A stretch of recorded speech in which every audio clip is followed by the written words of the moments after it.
Malam-malam pindahin barang dibantuin anak gadis, cek. Hey guys, assalamualaikum. Jadi malam ini ceritanya aku mau pindahin barang-barang. Ini pindahin barangnya aku dibantuin sama anak-anak gadis. Ini tuh sepupu-sepupu aku. Ini tuh besok pagi rencananya aku mau renovasi kamar aku. Aku tuh butuh kamar yang gede, yang luas, yang bisa masuk semua barang-barang kayak kasur, lemari gitu.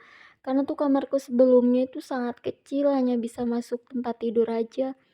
Jadi tuh di sebelah kamar aku ada kamar lagi yang untuk sholat. Nah ceritanya aku mau nyatuin yang kamar itu sama kamar aku. Jadi aku mau sambungin kamar dua itu jadi satu. Aku juga aneh sih ya guys, kenapa itu dulu aku bikin kamar yang kecil-kecil padahal yang ngebangun rumah ini tuh aku sendiri.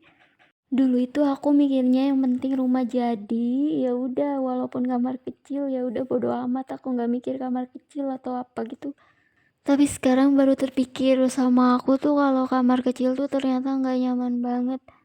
Untungnya ada abang-abang tangguh ini yang mau bantuin aku malam-malam begini. Ini malam ya guys, aku siap-siapnya. Karena aku pikir tuh besok pagi tukang itu harus udah mulai kerja, jadi kamar aku itu udah kosong, nggak ada barang-barang. Jadi anak bertiga ini yang selalu bantuin aku kalau misalkannya aku lagi repot. Jadi mereka itu selalu ready setiap aku suruh apapun itu, mereka nggak pernah nolak kalau aku suruh. Aku juga nggak tahu kenapa mereka tuh baik banget sama aku. Yang pasti aku berterima kasih banget sama mereka karena mereka selalu saja bantuin aku kapanpun aku minta.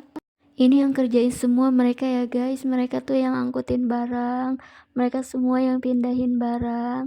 Dan kerjaan aku itu hanya ngedin video aja. Barangku itu nggak banyak ya guys. Tuh aku tuh hanya punya kasur aja sama lemari. Itu aja lemarinya lemari plastik yang udah jelek gitu. Jadi anak bertiga ini juga bisa ya ngatasin karena barang-barangnya sedikit. Ini bukan barang-barang ya, hanya tempat tidur sama lemari aja. Ya ampun, dibilang barang-barang. Kalau barang-barang kan harus barang-barang yang mewah gitu. Tapi aku nggak punya sih barang-barang yang mewah. Hanya segini yang aku punya. Dah aku mah apa atuh guys. Aku mah hanya seorang wanita yang ditinggal suaminya. Dan sekarang aku mulai hidup mandiri sama anakku.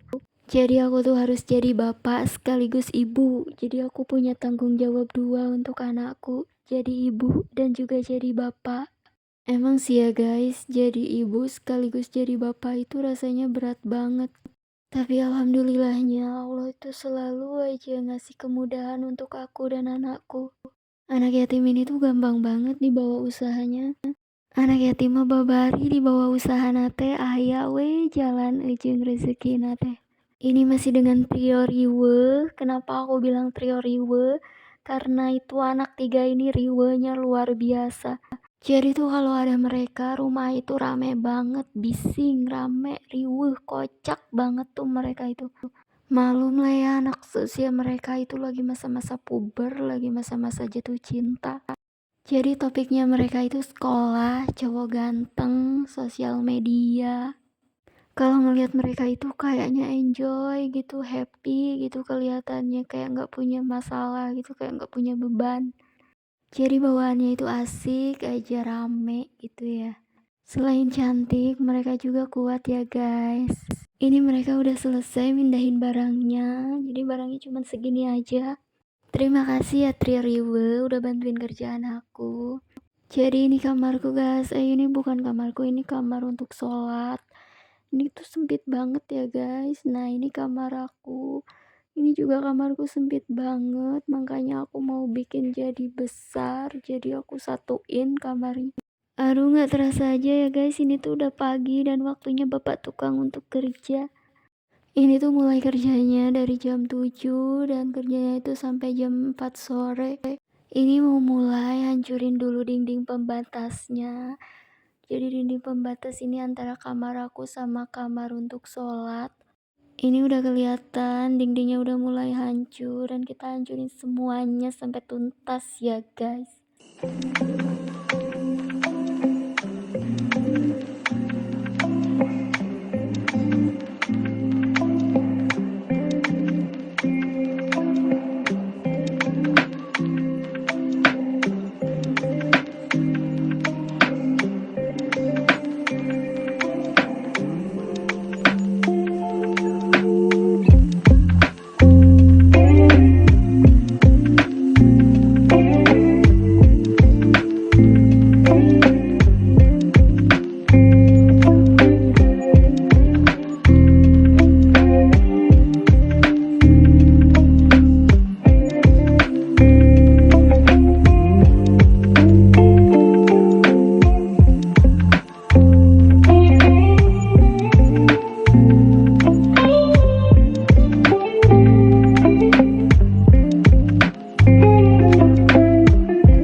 juga nggak berdiam diri ya guys, aku ini juga bantuin tukangnya.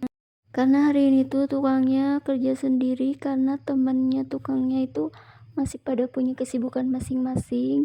Jadi dia tuh kerjanya sendiri dan mau nggak mau aku harus bantuin ya. Ini aku mau buang barangkal guys. Ini tuh kata orang Sunda dibilangnya barangkal. Lanjut di part 2 ya guys, karena ini tuh videonya panjang banget, nggak mungkin dibikin satu video. Oke guys, sampai di sini dulu ya videonya. Dan ini aku mau lanjutin kerja dulu, aku mau bantuin bapak tukangnya.